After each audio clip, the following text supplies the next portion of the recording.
الكريم أما بعد فأعوذ بالله من الشيطان الرجيم بسم الله الرحمن الرحيم وقد قال الله تبارك وتعالى في القرآن المجيد الحج أشهر معلومات فمن فرض فيهن الحج فلا رفث ولا فسوق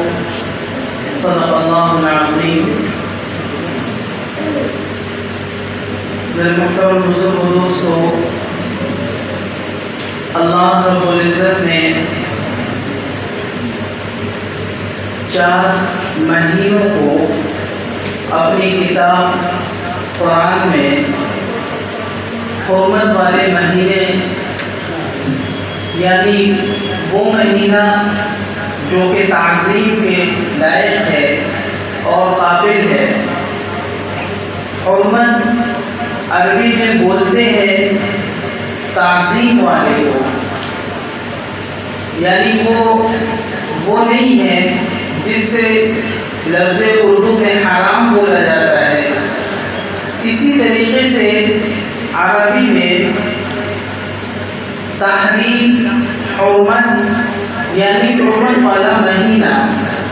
یہ جو مہینہ چل رہا ہے ہمارے اور آپ کے سامنے محرم کا، یہ مہینہ بھی تعظیم والا مہینہ ہے جس کو اللہ رب العزت نے اپنی کتاب قرآن کے ذریعے سے ہم کو بتلایا. اب اس مہینے میں وہ کون سے کام ہیں جو کہ ہمیں اور آپ کو کرنے چاہیے، اور کون سے وہ کام ہیں جس سے ہمیں اور آپ کو بچنا چاہیے. کیونکہ ہم جس زمانے میں، جس معاشرے میں رہتے ہیں، اس معاشرے میں حکایتوں کا دور، سوشل میڈیا کا زور، انٹرنیٹ سے اخذ کی ہوئی باتوں پر عمل کرنا، یعنی کوئی چیز ایسی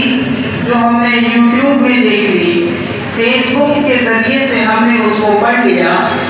واٹس ایپ کے ذریعے سے وہ پیغام ہم تک پہنچ گیا. اب ہم یہ سمجھتے ہیں کہ جو پوسٹ ہمارے تک آئی ہے، جس ویڈیو کو ہم نے دیکھا ہے، وہ ویڈیو یا وہ پوسٹ کیا صحیح ہے یا نہیں صحیح ہے، اس کا ہم اور آپ فیصلہ نہیں کر پاتے، بلکہ ایک لائن ہے جسے اکثریت بولتی ہے کہ غلط ہو یا صحیح ہو، لیکن ہے تو اسلامک ہی پوسٹ، چلو اس پر عمل کر لیتے ہیں. جیسے ہی کوئی خاص مہینہ ہمارے اور آپ کے بیچ آتا ہے، محرم کا مہینہ ہو، شب برات ہو یا اور وغیرہ وغیرہ، تو اس زمانے میں وظیفوں کا دور کہ ہم اس مہینے کے اندر، اس دن میں، اس وقت اگر ہم یہ وظیفہ پڑھ لیں گے تو ہم پورے سال مالا مال رہیں گے. اگر ہم اس مہینے کے اندر اس وقت میں یہ نماز پڑھ لیں گے تو ہمارا یہ کام ہو جائے گا، یعنی سارے وظیفے آپ کو مل جائیں گے. حالانکہ میں آپ کو بتاؤں قرآن اور حدیث سے کہ کوئی بھی وظیفہ کارگر ثابت تب تک نہیں ہوتا جب تک کہ ہم فرض نمازوں کو پڑھنے والے نہ بن جائیں. ہم اور آپ ایک تسبیح لے لیں، پورے مہینے اللہ اور اللہ کے رسول کی صدا بلند کرتے رہیں، اور فرض نماز کو ہم پورا نہ کریں تو وہ صدا ہماری قبول نہیں ہوگی. تو ہمیں اور آپ کو یہ بھی سوچنا چاہیے، کتنے لوگ ہیں جو وظیفوں کے چکر میں ہی پڑے رہتے ہیں، یہ بھی وظیفہ پڑھ رہا ہوں، یہ بھی وظیفہ پڑھ رہا ہوں، لیکن انسان جو ہے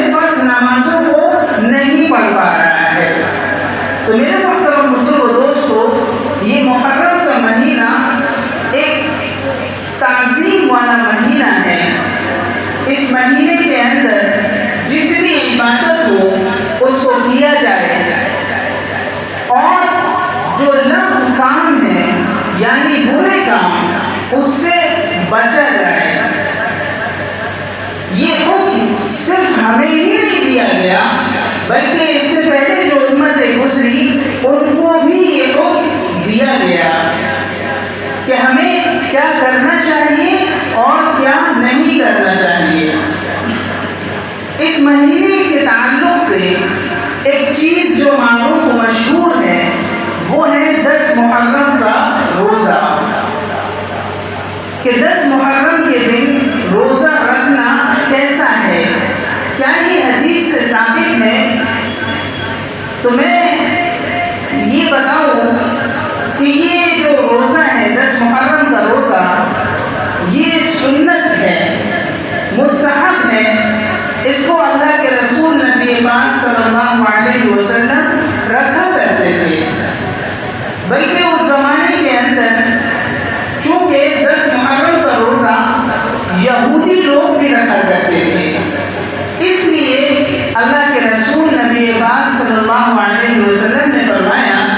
کہ ہم ان کی مخالفت کرتے ہوئے ہم یہ ایک روزہ رکھتے ہیں، ہم اس روزے کے ایک آگے لگا لیں ایک روزہ یا اس کے پیچھے لگا لیں، یعنی 9-10 کا رکھ لیں یا 10-11 کا رکھ لیں، یعنی ایک روزہ نہیں بلکہ ہم 2 روزہ رکھیں گے تاکہ یہودیوں کی مشابہت نہ ہو۔ تو میرے محترم بزرگ و دوستو، یہ تو 10 محرم کے روزے کے بارے میں تھا، لیکن اس روزے کے متعلق جو وقت کے علماء ہیں وہ اس بات کو بتاتے ہیں کہ اب چونکہ یہودی جو ہے 10 محرم کا روزہ نہیں رکھتے، اگر کسی نے ایک روزہ نہیں لگایا اس کے ساتھ، یعنی صرف اور صرف 10 محرم کا روزہ رکھ لیا، تو بھی جو اس روزے کی فضیلت ہے کہ اللہ رب العزت 1 سال کے جو صغیرہ گناہ ہے اس کو معاف فرما دیتا ہے، تو اس کی فضیلت ایک روزے سے بھی حاصل ہو جائے گی۔ لیکن اگر کوئی شخص 2 روزے رکھنا چاہے تو وہ 2 روزے بھی رکھ سکتا ہے، 9-10 کا رکھ لیں یا 10 یا 11 کا رکھ لیں۔ دوسرے اس مہینے کے متعلق ایک مشہور روایت بھی ملتی ہے کہ 10 محرم کے دن اپنے گھر والوں پر دسترخوان کو وسیع کر دینا، یعنی اپنے گھر والوں پر خرچ کرنا کھانے پلانے میں، تو اس عمل سے اللہ رب العزت پورے سال رزق میں وسعت عطا کرتا ہے، برکت عطا کرتا ہے۔ اب بہت سارے محدثین اس بات کو بتاتے ہیں کہ یہ جو روایت ہے یہ ضعیف روایت ہے، اس کی کوئی اصل نہیں ہے، لیکن بہت سارے محدثین جو ہے فی زماننا اس بات کو بتاتے ہیں کہ بہت سارے لوگ، جیسے کچھ لوگ ہوتے ہیں ان کے اندر کچھ کوالٹیاں ہوتی ہیں، کچھ لوگ خوش اخلاق کہلاتے ہیں، کچھ لوگ بد اخلاق کہلاتے ہیں، اسی طریقے سے ہمارے معاشرے کے اندر کچھ لوگ ہوتے ہیں جو کہ بہت سخی ہوتے ہیں، اور اس کی انہیں کی دوسری قسم جو ہوتی ہے وہ ان لوگوں کی ہوتی ہے جو کہ بہت بخیل ہوتے ہیں۔ تو بخیلوں کو سامنے رکھتے ہوئے علماء نے اس بات کی اجازت دی ہے کہ اس چیز پر بھی عمل کیا جائے، تاکہ جو بخیل لوگ ہیں وہ کم سے کم اس حدیث کو مد نظر رکھتے ہوئے، اس حکایت کو مد نظر رکھتے ہوئے اپنے گھر والوں پر ایک دن ہی خرچہ کرنے والے بن جائیں۔ تو میرے محترم بزرگ و دوستو، پہلی چیز جو تھی محرم کے تعلق سے وہ 10 محرم کا روزہ، یہ روزہ مستحب ہے، اور بخاری اور ترمذی جو حدیث کی بڑی کتابیں ہیں ان سے یہ روزہ ثابت بھی ہے۔ دوسری چیز کہ گھر والوں پر 10 محرم میں خرچہ کرنا، دسترخوان کو وسیع کرنا، یہ حدیث ضعیف حدیث ہے، لیکن روایت اتنی کثرت سے کری گئی ہے کتابوں کے اندر، وہ حکایت جو ہے وہ حسن کے درجے میں پہنچ گئی ہے۔ اگر کوئی شخص اس پر عمل کرتا ہے تو وہ صحیح ہے، نہ کہ غلط ہے۔ تیسری چیز، اس محرم کے مہینے سے متعلق تیسری جو چیز ہے وہ یہ کہ 10 محرم کے دن حلیم کا پکانا یا بریانی کا بنانا یہ کیسا ہے؟ تو میرے محترم بزرگ دوستو، ایک خاص دن کو سامنے رکھ کر ان چیزوں کا بنانا بدعت ہے۔ اگر بہت سارے لوگ یہ سوال کرتے ہیں کہ ٹھیک ہے ہم نے نہیں بنایا، لیکن اگر پڑوس سے کوئی بریانی آ جائے، حلیم آ جائے تو اس کا کھانا کیسا ہے؟ تو میرے محترم بزرگ دوستو، بریانی کو کوئی بھی نہیں چھوڑتا، لیکن فقہاء نے اس بات کو لکھا ہے کہ اگر پڑوس سے بھی کوئی ایسی چیز آ جاتی ہے ان خاص دنوں میں جو کہ بدعت والے دن ہیں، یعنی ان دنوں میں ایک خاص چیز کو بنانا وہ بدعت ہے، اگر آ جائے تو اس سے بچنا چاہیے، ٹھیک ہے، اسے نہیں کھانا چاہیے۔ اب آدمی یہ سوچتا ہے کہ میں نے تو نہیں بنایا، لیکن فلاں صاحب نے مجھے مدعو کیا ہے، یعنی بلایا ہے، اگر میں نہیں جاؤں گا تو ان کا دل دکھے گا، ان سے میرے معاملات ہیں۔ تو فقہاء اس بات کو لکھتے ہیں کہ اگر ہم کسی کی کوئی بھی چیز ہو، دعوت ہو، وہ غلط طریقے سے ہے، وہ بدعت والے طریقے سے ہے، اگر ہم شامل ہوتے ہیں تو گویا ہم وہ جو چیز کر رہے ہیں اس کے صحیح ہونے کی ہم تائید کر رہے ہیں۔ تو میرے محترم بزرگ دوستو، ہمیں اس چیز سے بچنا چاہیے۔ اب بہت سارے لوگ یہ بھی سوال کرتے ہیں کہ ہم اس دن جو ہے حلیم اور بریانی بناتے ہیں، لیکن صرف اپنے ایک تفریح کے لیے، اپنے گھر والوں کے لیے۔ تو فقہاء اس بات کا جواب دیتے ہیں کہ آپ جو ہے اس مہینے کے علاوہ، اس دن کے علاوہ آپ خوب بنائیں جو آپ کا دل کہے، اس میں کوئی مذائقہ نہیں ہے، جو دل کہے وہ آپ کھائیں، لیکن کسی خاص دن کو ٹارگٹ کر کر اس دن ایک خاص ڈش کو بنانا یہ بدعت ہے، اور اگر ہم اس بدعت کو کرتے ہیں تو ہم گنہگار ہوں گے۔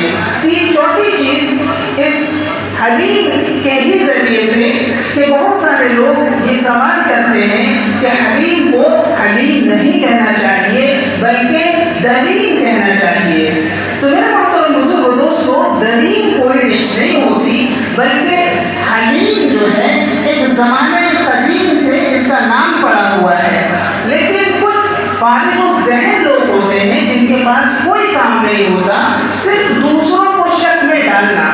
اگر وہ جو بتا رہے ہیں ان سے اس کی تحقیق کی جائے تو وہ آپ کو سیٹسفائی نہیں کر سکتے۔ تو اس وجہ سے یہ بھی سوال جو ہے خوب گردش میں رہتا ہے کہ حلیم نہیں دلیم کہنا چاہیے۔ حلیم اس لیے نہیں کہنا چاہیے کیونکہ حلیم اللہ کی صفت ہے، اللہ کا نام ہے۔